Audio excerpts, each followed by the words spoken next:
Welcome to the Stop Over Drinking and Start Living podcast, where high-achieving, goal-oriented rebel women come to learn how to live a vibrant and fulfilling life without requiring alcohol to get through it.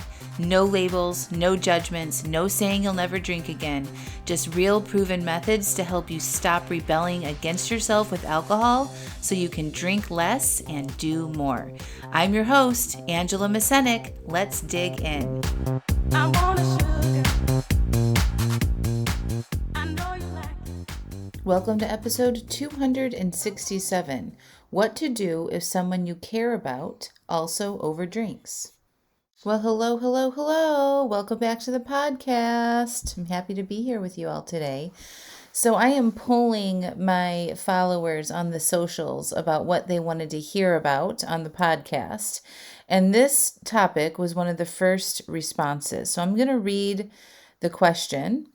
The question was, how can you positively influence someone you care about who is over drinking, such that it is negatively impacting not only your relationship with them, but many areas of their life and how they show up? Setting your own boundaries is often difficult enough, but also watching their life fall apart is painful. How to support and inspire positive changes.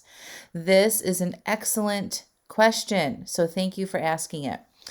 So it's complicated, right? And one podcast episode probably isn't going to be enough, but I'm going to give it a shot. So the first thing I want to acknowledge is usually people who work on stopping over drinking themselves start to notice all of the drinking around them, right? And so we become so much more aware of the quantity of alcohol that people in our lives we associate with are consuming. Okay, this is a very normal thing because you're thinking about it a lot and you're working on it and you're processing and changing your identity, and it's on your mind a lot when you're changing your relationship with alcohol, which is it's supposed to be. This isn't a problem. And then you might notice people in your life that are drinking a lot, right? Because you're not and you're more aware. And you might want to tell them all the things and share with them all the tactics and things that you're learning. And my first piece of advice on this is to pump the brakes, slow it down. I know that you're excited about it and you want to share that it can be different because you're seeing something different and you might be experiencing something different.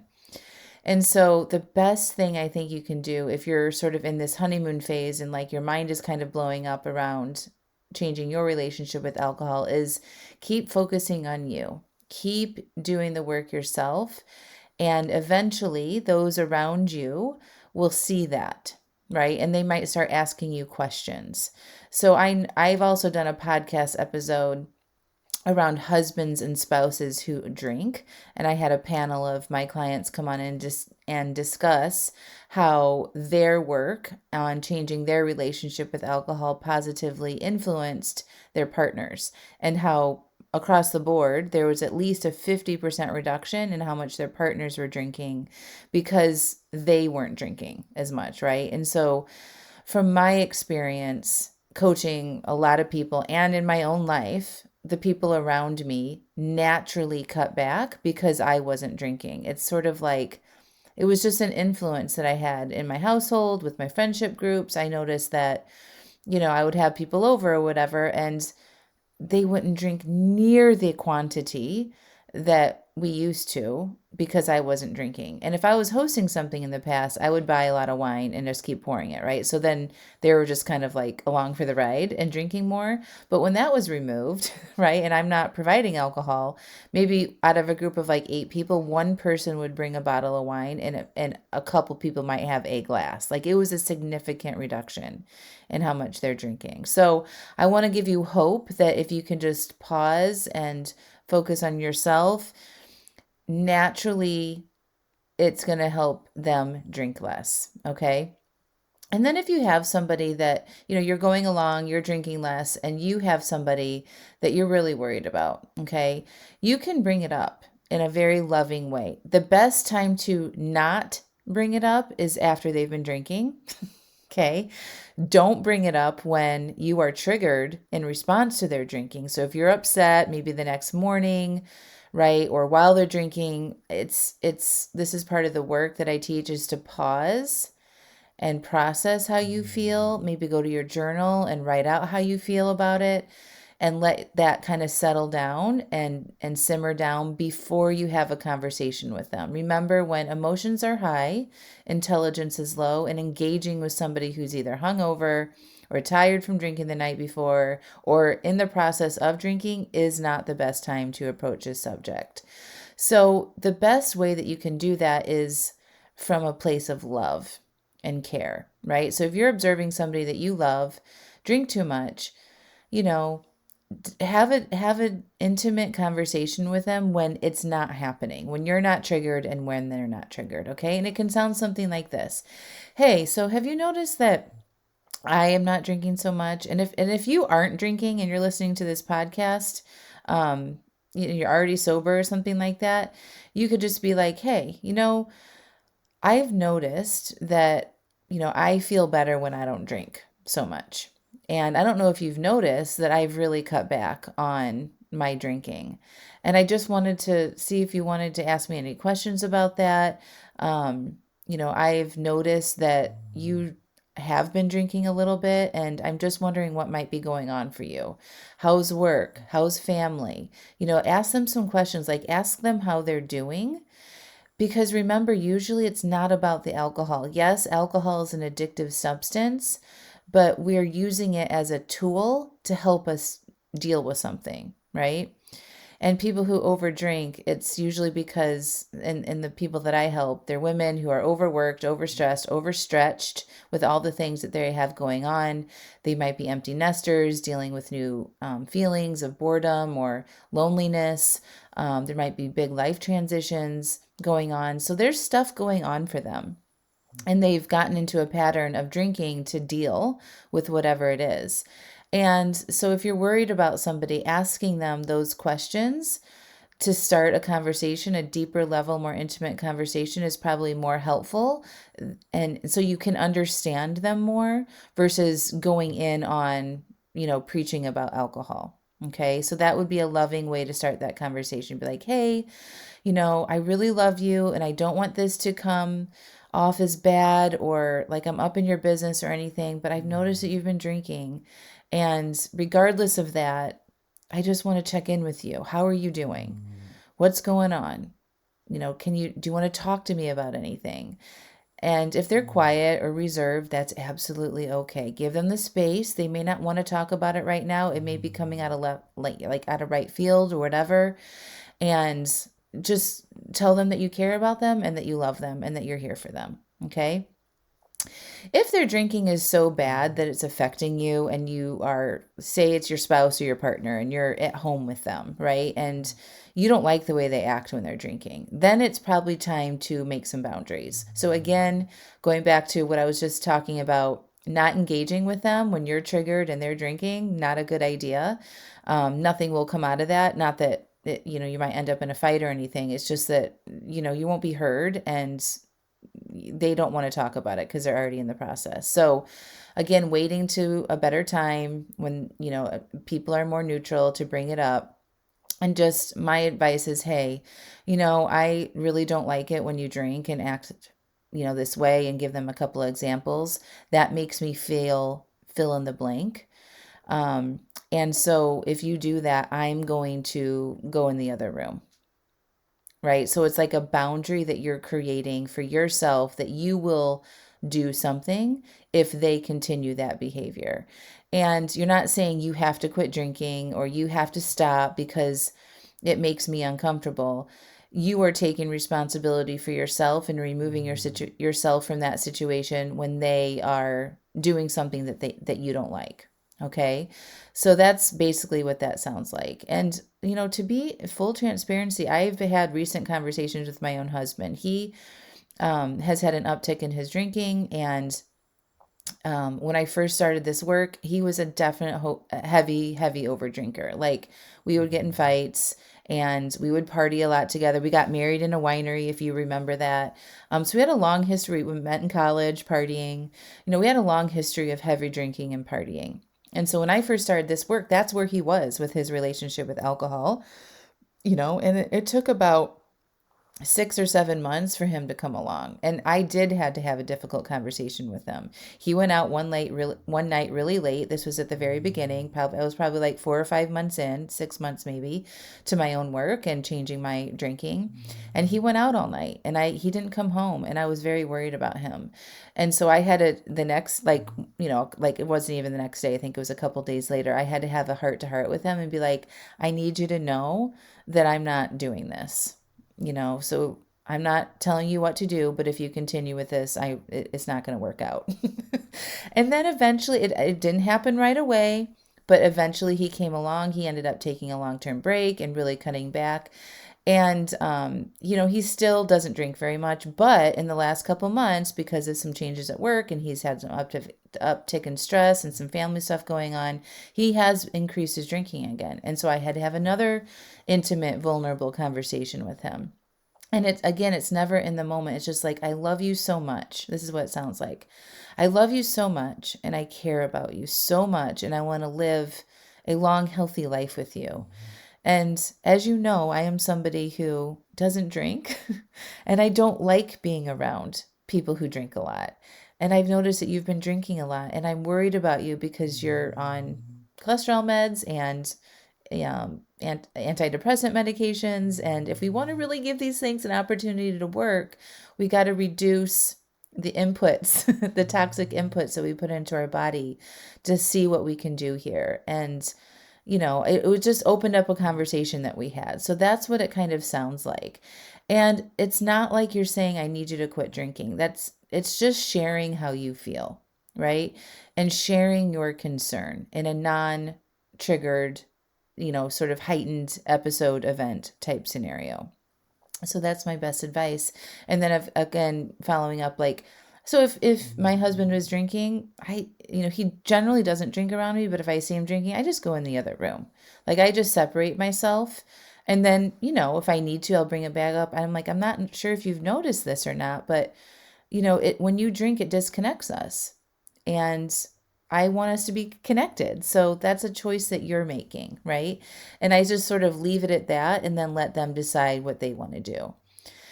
The thing about this is that alcohol is an addictive substance and it's complicated. And when you're addicted to it, your brain, the other person's brain, is going to tell them all the stories. They might get mad at you. They might be defensive, right? And tell you that they have all their shit together and nothing's wrong and they function and they go to work every day and they've never missed a day of work and blah, blah, blah, blah, blah, blah, blah. And I just want you to know that that's really the addiction to the alcohol. Their attachment to alcohol is saying that. And the more you can kind of understand the addiction side of it, it helps you have a little bit more empathy for them and understanding. And everybody is on the spectrum of the addiction thing. If once you start drinking, like, you're on it and you can get addicted to it. It doesn't matter what family you came from or anything. It's just humans get addicted to things. It's how we're programmed and wired. And the more that you can understand that, I think the more understanding you'll have for the other person and you can have more patience for them. So all of that to say, you can't control other people. You can share how you feel, have vulnerable conversations, and then if you need to, have some boundaries for yourself about what situations you will be in and what situations you will allow them to be in your life. That's probably the next step. And it sucks. A lot of people are affected by this. So if you do have people in your life that are over drinking, I feel you, I hear you, and just know that there is help out there. You can share my podcast. You can share other resources. I mean, there's so many different online resources now available. Sometimes I think when it's a family member, a close friend or something, and it's this type of issue, they might not want the thing that you're doing, right? So give them some options. Be like, I'm listening to this podcast, or I've read this book and it's been really helpful for me, or, like, even if you're not suffering with over drinking right now, and this is, you have somebody in your life like this, you could say things like, I've heard this book is really good. A lot of my friends that have struggled with this have recommended this book. I got a copy for you. Or if they don't like reading, podcasts or audiobooks, A really great one to share is like the Matthew Perry story. His audiobook, it's a memoir, is around his addiction. Highly recommend that for everybody to listen to, no matter if you're struggling with alcohol addiction or you know somebody who's struggling with it. It really helps you get a better depth of understanding of what somebody with a bad addiction struggles with.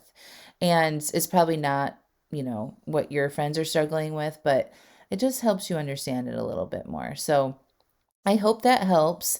Be patient.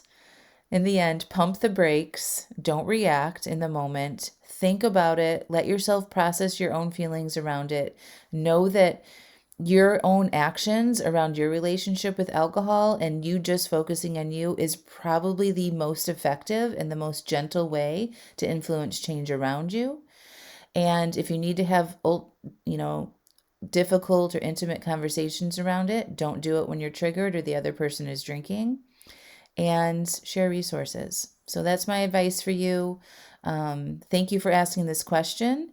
And if you are wanting to share my resources, I would love for you to share my Alive AF coaching program or my sober coaching and retreat packages or just this podcast. So you sharing my work goes a long way. I just posted this on socials. Most people who struggle with overdrinking aren't openly sharing that they are struggling because there's so much shame associated with having an overdrinking issue. So even if you aren't somebody who is struggling and you're familiar with my work, I would really appreciate you sharing my podcast, you sharing my Facebooks and my socials. It's at Coach with Angela Mascenik.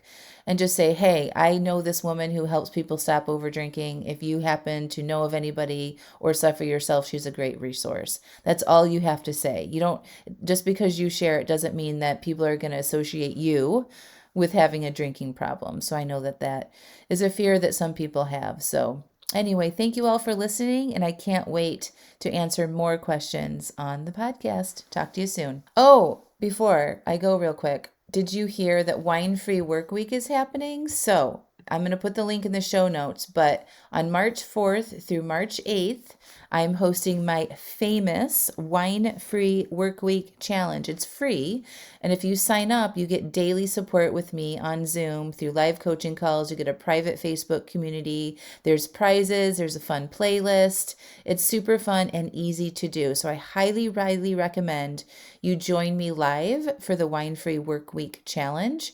If you haven't worked with me before, this is a great opportunity to take me for a test run and see what it's like to have me as your life coach to help you stop overdrinking. All right, hope to see you there. Bye. I want you to check out angelamascenik.com/AliveAF. You know what it's like to have a desire to cut back on your drinking, right? You start to read books, listen to podcasts, try things, but you might not be able to yet put all the pieces and suggestions together in a way that actually makes sense and works for you. You might struggle with beating yourself up after an overdrink. You might get frustrated with yourself when you take 2 steps forward and then another 2 steps back, and get overwhelmed with what's right and wrong about your relationship with alcohol. Your friends tell you that you should be able to have just 1 drink, and it isn't a big deal. You might be white-knuckling through urges and resisting instead of peacefully processing them. And you might struggle with your identity as someone who has enjoyed having a lot of wine or alcohol in your life. It's around you all the time. It's what you do and who you are. Well, after 5 years of successfully coaching hundreds of women through these struggles, I have created the Alive AF membership, where women like you can learn the basics on what it takes to cut back and reach your goals with alcohol, whether it is to just drink less or totally quit. And when you join, you will get the exact framework I used to change my own relationship with alcohol and still use today, that has led me to be alcohol-free for over 5 years. You're going to get access to my resources, videos, and worksheets that have been proven to change and reduce how much you drink. Every day you can ask questions, share your obstacles, and get coaching and direct support on the challenges you will face with love and no judgment. Also, you will get immediate access to workshops like uncovering your alcohol identity and changing it, how to say no to things that don't support your new identity, or life or goals, aka boundaries. A workshop called Creating Emotional Agency, and another one, How to Manage Your Mind to Succeed at Your Goals, and more. Every month we have a brand new workshop. These workshops are filled with step-by-step prompts and instruction to help you create the exact relationship with alcohol that is best for you. My mission and vision for Alive AF is to be a hub of support and resources for women to come and learn how to do what is best for them and becoming more alive in the process. When you join, you're going to learn how to take care of yourself better, how to feel good and become more alive and go after the life that you really want. I want this membership to be affordable and an easy solution where you can get all the help you need in one simple place whenever you need it. So, no need to go read another book, find a new podcast, attend a free webinar, or go down the path of piecemealing it all together.